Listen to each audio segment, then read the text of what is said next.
જંબુસર તાલુકાના જ્યારે ભાણખેતર ગામમાં આવેલા શ્રી સિદ્ધિ વિનાયક ગજાનંદ ગણેશજીના મંદિરે અનોખી પ્રતિમાને કારણે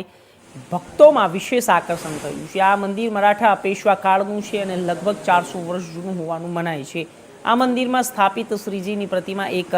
અનેક રીતે અનોખી છે અને આ પ્રતિમા શંખ છીપેલા અને રખોડી રંગની માટીમાં બનાવવામાં આવી છે અને જ્યારે ઊંચાઈ 9 ફૂટ અને પહોળાઈ 7 ફૂટ છે। પ્રતિમાનું સૌથી મોટું આકર્ષણ તેમની જમણી સૂંઢ ત્રિલોચનધારી અને મસ્તક પર શેષ નાગ સાથેનું શંકર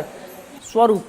ગામોનું પ્રાચીન ઇતિહાસ ભાનુક્ષેત્ર તરીકે પણ ઓળખાય છે, જ્યાં મહર્ષિ યાજ્ઞવલ્ક્યજીએ સદીઓ સુધી સૂર્યનારાયણની ઉપાસના કરી। તાલુકાનું ગામ ભાણખેતર ગામ અને અહીંયા 500 વર્ષ પુરાણું ગણપતિજીનું મંદિર છે અને આ પુરાણું મંદિરની વ્યાખ્યા એવી છે કે આ ગણપતિ મંદિર જે સાધુ સંતો વર્ષો પુરાણા આવેલા અને એ લોકોએ છાન માટી કામડાથી આ ગણપતિ મંદિરના ગણેશજીની સ્થાપના કરેલી અને આ ગણેશજીની મૂર્તિ એવી છે કે શિવ સ્વરૂપ છે આખું, કે એની ઉપર શેષનાગ છે, ભાલચંદ્ર છે, જટા છે, એકદંત છે, જમણી સૂંઢના છે અને અત્યારે સિદ્ધિ વિનાયકથી જાણીતા છે। અને આની દંડકથાની અંદર એવું છે કે આગળ એક ગામની અંદર ભાણુક્ષેત્ર ગામમાં જે વડ છે એ વડની નીચે ઋષિમુનિ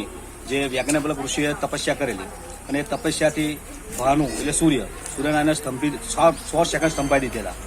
અને 100 સેકન્ડ સ્તંભાયા પછી